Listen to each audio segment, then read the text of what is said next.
مگر جسم چونٹی کے برابر ہوں گے، جس کو ہم اپنی زبان میں کہتے کیڑی۔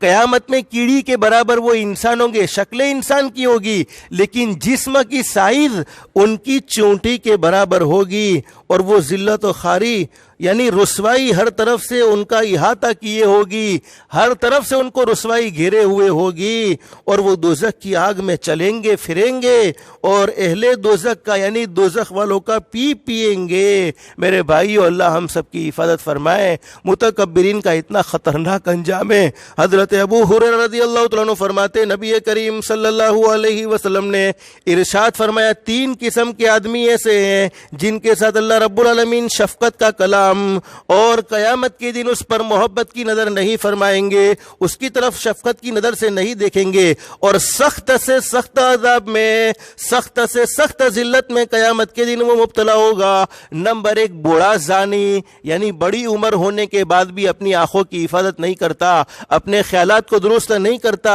نمبر 1 بوڑھا زانی۔ نمبر 2 دوسرا جھوٹا بادشاہ، یعنی جھوٹ بولنے والا حاکم۔ اور نمبر 3 فقیر تکبر۔ ایک آدمی مال کی وجہ سے تکبر کرتا ہے، علم کی وجہ سے تکبر کرتا ہے، صلاحیت کی وجہ سے تکبر کرتا ہے، یہ تو سمجھ میں آنے والی بات ہے کہ چلو اس کے پاس اچھا بڑا گھر ہے، مال ہے، عہدہ ہے تو تکبر کرتا ہے، لیکن جس کے پاس باتیں ایسے بھی دنیا میں موجود ہے کچھ بھی نہیں، جیب میں 1 روپیہ بھی نہیں ہے، لیکن پاور ایسا ہوگا، مزاج میں سختی ایسی ہوگی، گھمنڈ ایسا ہوگا۔ حدیث میں نبی کریم صلی اللہ علیہ وسلم نے ارشاد فرمایا، فقیر متکبر کو اللہ پاک قیامت میں دیکھنا پسند نہیں فرمائیں گے۔ اور ایک اور حدیث میں حدیث کے بیان کرنے والے حضرت ابو ہریرہ رضی اللہ تعالیٰ عنہ ارشاد فرماتے ہیں، نبی کریم صلی اللہ علیہ وسلم نے ارشاد فرمایا، مجھے وہ 3 آدمی دکھلائے گئے جو جنت میں سب سے پہلے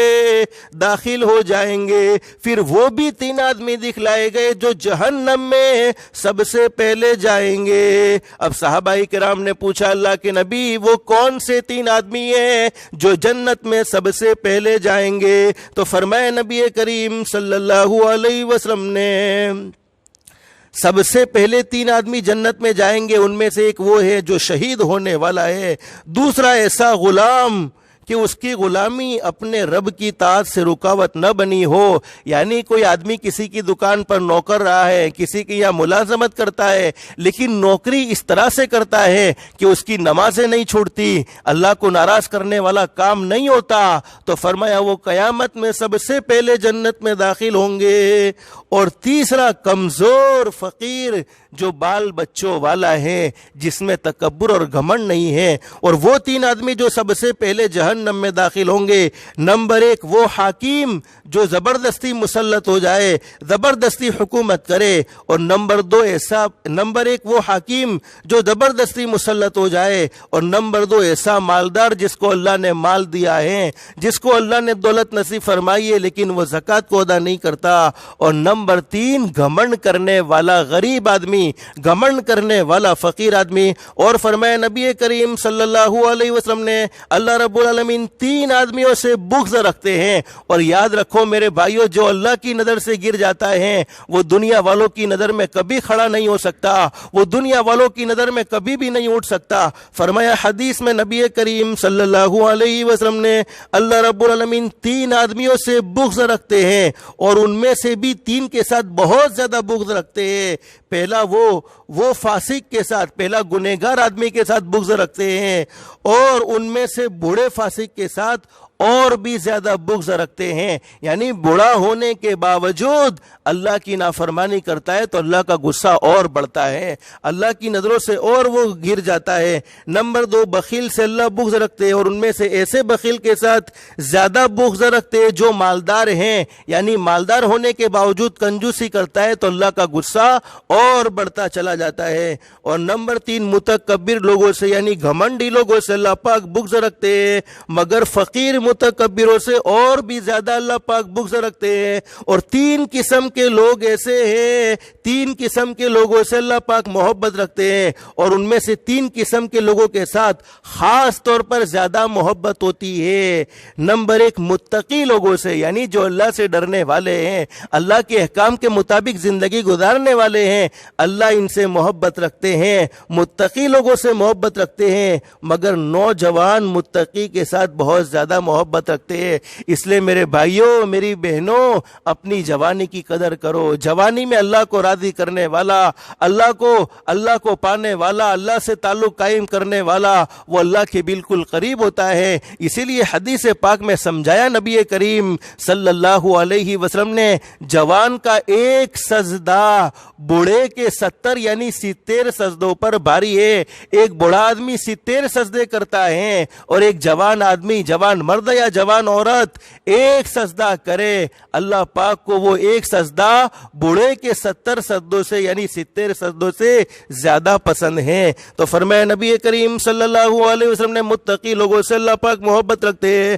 مگر نوجوان متقی یعنی جوانی میں اللہ سے ڈرنا, جس میں شیطان زیادہ وسوسے ڈالنے والا, شیطان زیادہ گمراہی میں ڈالنے والا, اور ایسے ماحول میں اللہ سے ڈرنے والا اللہ کو بہت پسند ہے. فرمایا نوجوان متقی کے ساتھ بہت زیادہ محبت ہے. اور نمبر 2, سخی لوگوں سے اللہ محبت رکھتے ہیں, مگر ایسا سخی جو فقیر ہوتا ہے, یعنی جس کے پاس ہے کچھ نہیں لیکن سخاوت کا جذبہ بڑا زبردست ہے, اللہ اس سے بھی محبت رکھتے ہیں. اور نمبر 3, تواضع کرنے والوں سے محبت رکھتے ہیں, یعنی اپنے آپ کو چھوٹا سمجھنے والے, گھمنڈ کرنے والے نہیں, اپنے آپ کو چھوٹا سمجھنے والوں سے محبت رکھتے ہیں, مگر مالدار تواضع کرنے والوں سے, یعنی اللہ نے مال بھی دیا ہے, اللہ نے عہدہ بھی دیا ہے, اللہ نے طاقت بھی دی ہے, اللہ نے وسعت بھی دی ہے, پھر بھی وہ اپنے آپ کو سادگی میں رکھتا ہے, چھوٹا سمجھتا ہے, اپنے آپ کو لوگوں میں بڑا ظاہر نہیں کرتا, تو وہ اللہ کو بہت زیادہ پسند ہے. میرے بھائیوں, ہم سب جانتے ہیں کہ حضرت موسیٰ علیہ السلام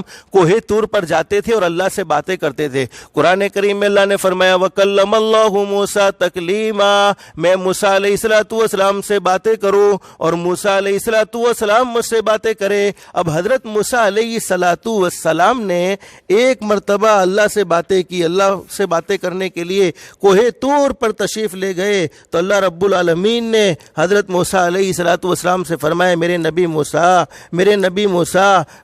موسیٰ کوہ طور پر باتیں کرنے آئے ہو. اور حدیث پاک میں لکھا ہے میرے بھائیوں, اللہ رب العالمین سے حضرت موسیٰ علیہ السلام سوال کرتے, اللہ پاک جواب دیتے, اللہ رب العالمین سے سوال کرتے, اللہ پاک جواب دیتے. حضرت موسیٰ علیہ السلام نے باتوں میں پوچھا, اے میرے مولا, اے میرے پیدا کرنے والے اللہ, تمام مخلوق سے زیادہ مقبوض تر تیرے یہاں کون ہیں, یعنی تجھے سب سے زیادہ کن لوگوں سے نفرت ہے, دنیا میں بسنے والے لوگوں میں سب سے زیادہ ذلیل تیرے نزدیک کون ہے, سب سے زیادہ گرا ہوا تیرے نزدیک کون ہے. اور میرے بھائیوں, جو اللہ کی نظر میں گر جائے مخلوق کی نظر میں کبھی نہیں اٹھ سکتا. اب اللہ نے کیا فرمایا, میرے نبی موسیٰ, جس کے دل میں تکبر ہے, جس کے دل میں بڑائی ہے, جو اپنے آپ کو دوسروں سے اچھا سمجھتا ہے, وہ میرے نزدیک گر چکا ہے, اس لیے کہ تکبر تو صفت ہی اللہ کی ہے. اور دوسری بات بیان فرمائی, جو زبان کا سخت ہے, یعنی ایسی باتیں کہنے والا ہے کہ سامنے والے کے دل کے ٹکڑے ہو جاتے ہیں, دلوں کو چیر دینے والی باتیں کرنے والا ہے. اور نمبر 3, جو یقین کا کمزور ہے, اللہ پر بھروسہ رکھتا نہیں ہے, اس کا یقین کمزور ہے. اور نمبر 4, جو کنجوس ہے, جس کو اللہ نے مال دیا ہے پھر بھی اللہ کی راہ میں سخاوت نہیں کرتا, اللہ کی راہ میں خرچ نہیں کرتا. اور حدیث پاک میں کیا فرمایا, حضرت ابن زبیر رضی اللہ تعالیٰ عنہ فرماتے کہ تواضع شرافت کے اسباب میں سے ایک سبب ہے, اور ہر نعمت پر حسد ہو سکتا ہے. ہماری مالداری کو دیکھ کر کوئی جل سکتا ہے, ہماری عزت کو دیکھ کر کوئی جل سکتا ہے, ہماری ترقی کو دیکھ کر کوئی جل سکتا ہے, ہر نعمت پر حسد ہو سکتا ہے سوائے تواضع کے, یعنی عاجزی کے. جو اپنے آپ کو چھوٹا سمجھے گا اس پر کوئی حسد کرنے والا نہیں ہے. اور قناعت کا پھل راحت ہے, یعنی جتنا اللہ نے دیا اس پر راضی ہو گیا,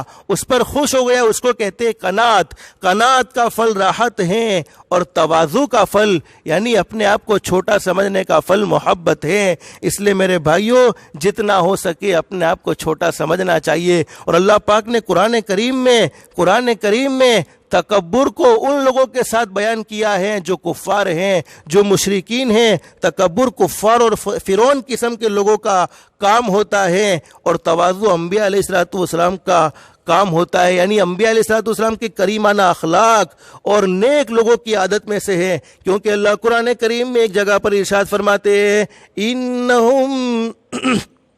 انہم کانوا اذا قیل لهم لا الہ الا اللہ یستکبرون۔ میرے بھائیو اندازہ لگاؤ، اللہ قرآن کریم میں یہ کفاروں کی صفت کو بیان فرماتے ہیں۔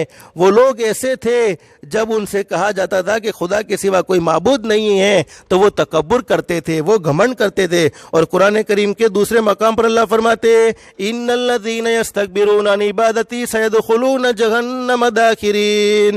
اور قرآن کریم کے ایک مقام پر اللہ فرماتے ہیں ادخلوا ابواب جہنم خالدین فیہا فبئس مثوى المتکبرین۔ گھمنڈ کرنے والوں کے لیے جہنم کے دروازے کھلے ہوئے ہوں گے۔ اور اللہ فرماتے انہ لا يحب المستکبرین، اللہ گھمنڈ کرنے والوں کو پسند نہیں فرماتا۔ لیکن اللہ رب العالمین نے اپنے مومن بندوں کی تواضع کی قرآن کریم میں تعریف فرمائی ہے۔ قرآن کریم میں فرماتے وعباد الرحمن الذین یمشون وعباد الرحمن الذین یمشون علی الارض ہونا۔ اللہ اپنے مومن بندوں کی تعریف فرماتے ہیں کہ مومن بندے کبھی تکبر نہیں کرتے، کبھی گھمنڈ نہیں کرتے۔ وَخْفِضْ جَنَاحَكَ لِلْمُؤْمِنِينَ۔ اور حضرت نبی کریم صلی اللہ علیہ وسلم کو اللہ نے بڑی عجیب و غریب تواضع نصیب فرمائی تھی۔ میرے بھائیو آج مجھے آپ کو بتلانا یہ تھا کہ اگر زبان کو ہم کنٹرول میں رکھنا چاہتے ہیں، زبان کو فضولیات سے بچانا چاہتے ہیں، تو دل کو بیماریوں سے، دل کی بیماریوں سے دل کو پاک اور صاف کرنا ہوگا۔ حسد سے دل کو پاک اور صاف کرنا ہوگا، گھمنڈ سے دل کو پاک اور صاف کرنا ہوگا۔ چونکہ جب بیماری دل میں لگتی ہے تو وہ بیماری بدن کے اعضاء میں بھی ظاہر ہونے لگتی ہے۔ حضرت عبداللہ ابن مسعود رضی اللہ عنہ فرماتے کہ کوئی عاجزی سے جھکتا ہے، اللہ رب العالمین قیامت کے دن سر بلند، اللہ پاک اسے قیامت کے دن سر بلندی عطا فرمائیں گے، یعنی تمام لوگوں کے درمیان میں اللہ پاک اسے عزت نصیب فرمائیں گے۔ اور جو کوئی بڑا بن کر اکڑتا ہے، کوئی اپنی اکڑ بتاتا ہے، تو اللہ رب العالمین اسے قیامت میں پست و ذلیل کر دیں گے، یعنی تمام مخلوق کے سامنے وہ ذلیل اور رسوا ہو جائے گا۔ اور حضرت قتادہ رضی اللہ عنہ فرماتے ہیں نبی کریم صلی اللہ علیہ وسلم ارشاد فرماتے ہیں جس شخص کی روح اس کے جسم سے جدا ہو، یعنی ایسی حالت میں اس کی موت آئے، مرنا تو ہر کسی کو ہے، کل نفس ذائقۃ الموت، ہر آدمی دنیا سے جائے گا، ایک دن مرنا ہے، آخر موت ہے، کر لے جو کرنا ہے، آخر موت ہے۔ دنیا میں اچھے کام کر کے زندگی گزاری، پھر بھی موت تو آنی ہی آنی ہے، اور دنیا میں برائیاں کر کر کے، نافرمانیاں کر کے زندگی گزاری، پھر بھی موت تو آنی ہی آنی ہے، موت کسی کو چھوڑنے والی نہیں ہے۔ فرمایا نبی کریم صلی اللہ علیہ وسلم نے جس شخص کی موت اس حالت میں آوے، وہ دنیا سے اس حالت میں رخصت ہو کہ اس حال میں کہ وہ تین چیزیں، یعنی تکبر اس کے دل میں نہیں ہے، خیانت، اس نے کبھی امانت میں خیانت نہیں کی، اور قرض سے پاک ہے، یعنی دنیا میں کسی سے قرضہ لیا تھا اور اس قرضے کو اس نے ادا کر دیا، اس کے ذمے کوئی قرضہ نہیں ہے، اس کے دل میں کوئی تکبر نہیں ہے، اس نے خیانت نہیں کی ہے۔ حدیث پاک میں فرمایا نبی کریم صلی اللہ علیہ وسلم نے اللہ رب العالمین اسے ضرور جنت میں داخل فرمائیں گے، ضرور اللہ پاک اسے کامیابی نصیب فرمائیں گے۔ لیکن میرے بھائیو آج ہم سب کو طے کرنا ہے، دل میں اگر ہم کسی کے بارے میں برائی کو سوچتے ہیں، اسی لیے ایک اللہ کے ولی سے کسی نے پوچھا کہ حضرت انسان برا کب بنتا ہے؟ فرمانے لگے انسان اس وقت برا بنتا ہے جب وہ اپنے آپ کو دوسروں سے اچھا سمجھنے لگے۔ آج ہمارا رویہ یہ ہے، غریب سے کوئی دوستی کرنے کو تیار نہیں ہے، فقیر کو کوئی لفٹ کرانے کے لیے، فقیر کو کوئی سہولت دینے کو تیار نہیں ہے، بلکہ وہ لوگ ہماری نظروں میں ذلیل ذلیل اور رسوا ہوتے ہیں۔ میرے بھائیوں ایسا نہیں ہے، یہ تو اللہ کی حکمتیں ہیں۔ اللہ نے کسی کو امیر بنایا، کسی کو فقیر بنایا، لیکن اگر ہمارے دل میں اگر ہمارے مال کے بارے میں گھمنڈ آ گیا، ہمارے عہدے کے بارے میں گھمنڈ آ گیا، علم کے بارے میں گھمنڈ آ گیا، ہماری صلاحیتوں کے بارے میں گھمنڈ آ گیا، تو حدیث پاک میں لکھا ہے گھمنڈ کرنے والے کا انجام تو بہت برا ہوتا ہے۔ اور میں نے کل آپ کو ایک بات بتلائی تھی، شیطان اللہ کی بارگاہ میں مردود ہو گیا، اس نے اللہ کی نافرمانی کی، حضرت آدم علیہ السلام پر حسد کیا، لیکن گھمنڈ بھی تو کیا۔ اللہ کو کہنے لگا، اللہ نے فرمایا ابلیس سے کہا، اللہ نے فرمایا ابلیس سے کہا کہ آدم کو سجدہ کرو، تو اس نے گھمنڈ میں کہا کہ میں تو اچھا ہوں، ارے مجھے تو نے آگ سے پیدا کیا ہے، یہ تو مٹی والا ہے، میں اس کو سجدہ نہیں کر سکتا، اللہ کی بارگاہ سے وہ ملعون ہے۔ اس پر علماء فرماتے ہیں کہ اگر دنیا میں سب سے بڑا کوئی گناہ ہوا ہے، سب سے پہلا اگر کوئی گناہ ہوا ہے تو وہ گھمنڈ ہے، وہ تکبر ہے۔ اور حدیث پاک میں لکھا ہے، ہمارے نبی حضرت محمد رسول اللہ صلی اللہ علیہ وسلم نے ارشاد فرمایا، تکبر اللہ کی چادر ہے، اور جو اللہ کی چادر کو کھینچنے کی کوشش کرے گا اللہ اس کے ٹکڑے ٹکڑے کر دے گا، اس کو ذلیل اور رسوا کر دے گا، وہ سماج میں اپنا منہ بتانے کے قابل نہیں رہے گا۔ لیکن ایک آخری حدیث بتاؤ، اللہ ہم سب کو عمل کی توفیق نصیب فرمائے۔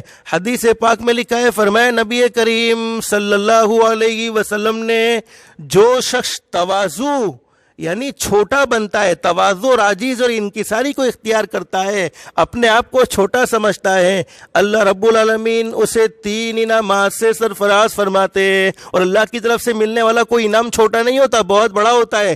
اللہ پاک اسے 3 انعام نصیب فرماتے ہیں۔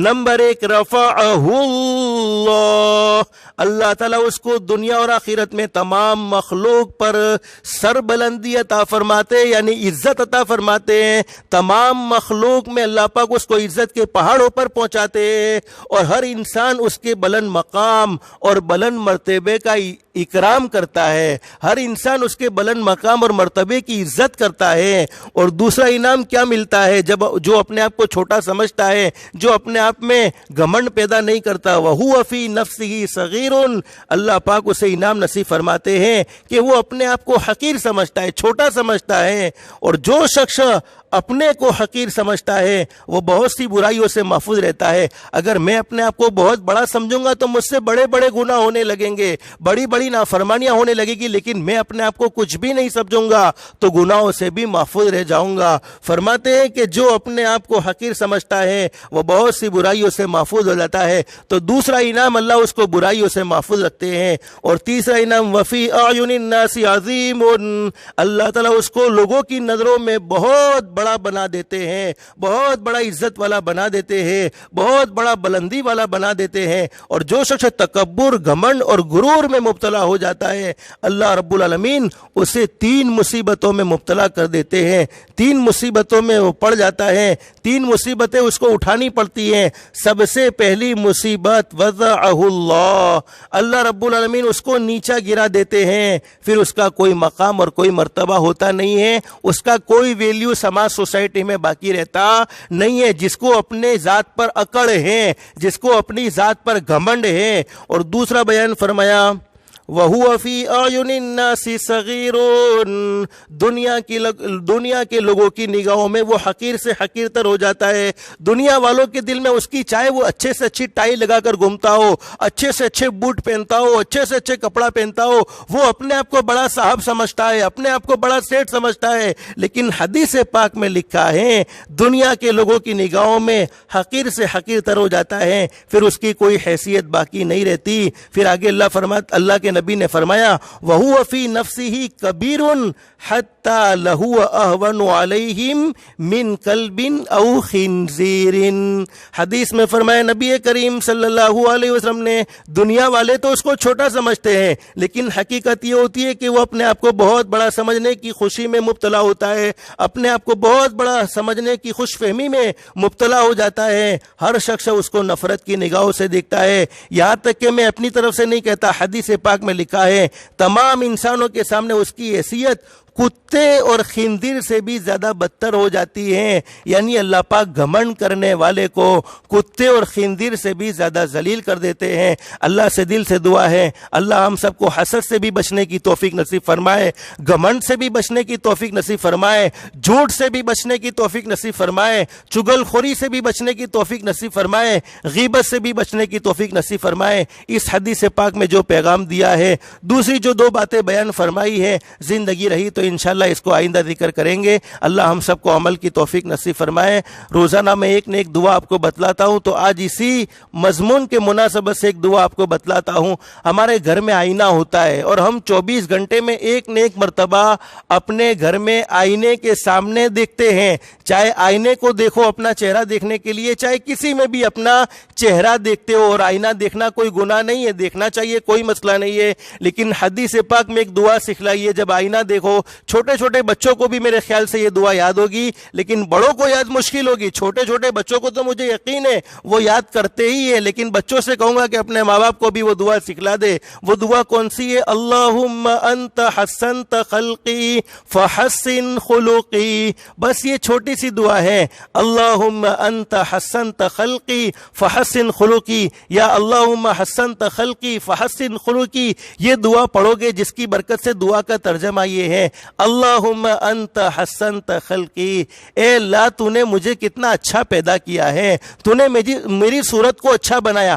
آدمی چاہے کتنا بھی کیسا بھی کلر کا ہو، لیکن ہر کوئی آدمی اپنے آپ کو تو ہیرو ہی سمجھتا ہے، اپنے آپ کو تو اچھا ہی سمجھتا ہے، اور حقیقت یہ ہے قرآن کریم میں بھی اللہ فرماتے ہیں لقد خلقنا الانسان فی احسن تقویم، اللہ نے انسان کو خوبصورت پیدا کیا ہے۔ تو اللہم انت حسنت خلقی، اللہ تو نے میری صورت کو اچھی بنائی ہے، فحسن خلقی، تو میرے اخلاق بھی اچھے بنا دے، تو میرا کردار بھی اچھا بنا دے، تو میری سیرت بھی اچھی بنا دے۔ تو ہم آئینے کو دیکھ کر یہ دعا پڑھتے رہیں گے انشاءاللہ۔ اللہ کی ذات عالی سے امید ہے اللہ ہمارے دل کو حسد سے پاک رکھے گا، اللہ ہمارے دل کو تکبر سے پاک رکھے گا، اور اخلاق مصطفیٰ کا جذبہ اللہ ہم سب کو نصیب فرمائے گا۔ اللہ ہم سب کو کہنے سننے سے زیادہ اخلاص، استخلاص اور استقامت کے ساتھ عمل کی توفیق نصیب فرمائے، آمین یا رب العالمین۔ وآخر دعوانا ان الحمدللہ رب العالمین۔ آنے والی رات جمعہ کی رات ہے، اور آنے والا دن جمعہ کا مبارک دن ہے۔ حضرت نبی کریم صلی اللہ علیہ وسلم کے احسانات ہم پر اتنے ہیں کہ ان کو گننا چاہے تو گن نہ سکے، شمار کرنا چاہے تو شمار نہ کر سکے۔ تو جتنا بھی درود پاک کی کثرت ہو سکے درود پاک کی بھی کثرت کرتے رہیں گے انشاءاللہ۔ اللہ ہم سب کو عمل کی توفیق نصیب فرمائے۔ سبحان اللہ وبحمدہ، سبحانک اللہم وبحمدک، نشہد ان لا الہ الا انت، نستغفرک ونتوب الیک۔ سبحان ربک رب العزۃ عما یصفون، وسلام علی المرسلین، والحمد للہ رب العالمین۔